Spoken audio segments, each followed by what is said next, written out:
کہ جب میں وزیر اعظم بنا تو مجھے 264 ووٹس ملے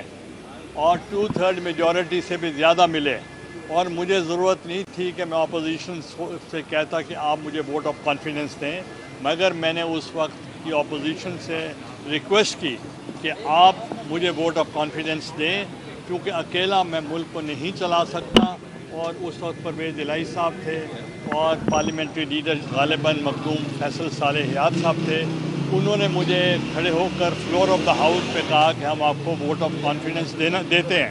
اور جب ووٹ آف کانفیڈنس مجھے ملا تو we created a history and I was the only unanimously elected prime minister in the history of Pakistan. تو آپ نے دیکھا کہ ہمارے دور اقتدار میں بہت کام ہوئے،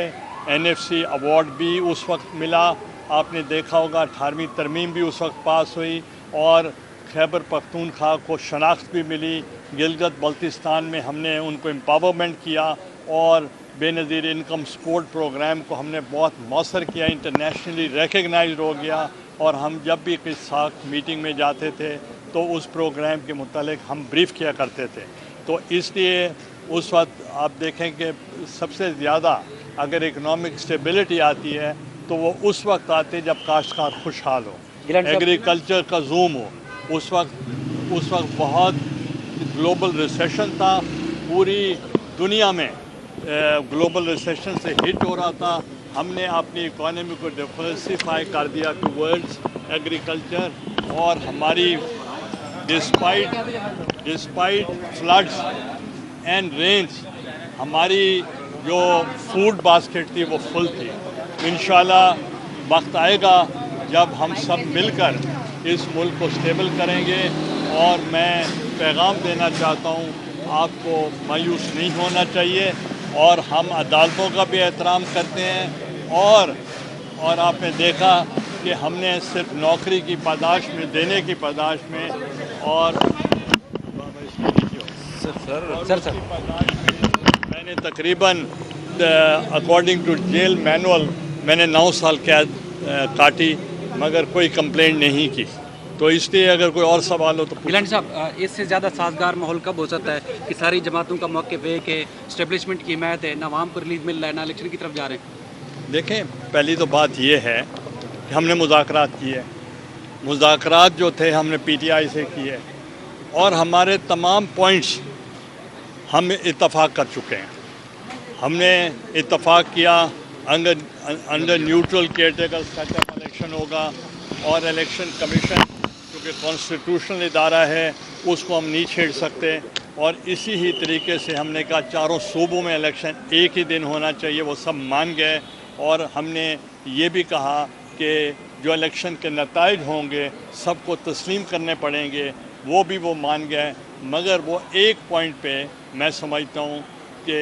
انہوں نے غلطی کی ہے، جیسے پہلے غلطی کی قومی اسمبلی توڑ کے، پھر غلطی کی انہوں نے پنجاب اسمبلی توڑ کے، پھر غلطی کی KPK اسمبلی کو توڑ کر، یہ بھی وہ غلطی کی کہ ہم نیگوسیٹنگ ٹیبل پہ وہ اینڈ تک مطلب صرف ایک ہی، اگر آپ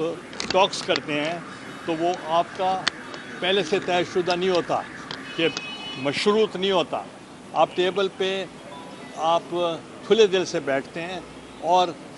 تمام دنیا میں اگر معاملات سلجھائے جاتے ہیں تو وہ یہی ہوتا ہے کہ ٹیبل پہ بیٹھنا پڑتا ہے، قتل بھی ہو جائے تو پھر بھی ٹیبل پہ بیٹھنا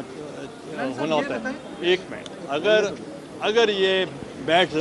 بیٹھے رہتے، ہم نے ان کو کہا تھا کہ بجٹ کے بعد ہم آپ کو تاریخ دیتے ہیں، مگر وہ باضابطہ تھے کہ 14 مئی کو ہی الیکشن ہو۔ اب میں آپ سے پوچھنا چاہتا ہوں، کیا 14 مئی میں پاسبل ہے کہ KPK میں الیکشن ہو جائے؟ اس کا تو ذکر ہی نہیں آیا آج تک، اور پنجاب میں کیا 14 مئی کو الیکشن یہ ایسے ہوگا جیسے پرامن طریقے سے جیسے وہ چاہتے ہیں؟ یہ نہیں ہو سکتا۔ تو اس لیے ہم بیٹھ کے ایک تاریخ طے کر لیتے، مگر وہ دل سے سب چاہتے تھے، پورا ملک چاہتا تھا، مگر وہ باضد تھے اپنے ہی ایجنڈے پہ کہ 14 مئی سے آگے نہیں جانا چاہیے، یہ غیر آئینی ہو جائے گا۔ میں ایک 254 آرٹیکل کا حوالہ دیتا ہوں جو نائک صاحب ایلیبوریٹ کریں گے، اس میں کیا گنجائش ہے کہ اگر آپ کوئی کام وقت پہ نہ ہو سکے وہ انویلڈ نہیں ہوتا، اس کے لیے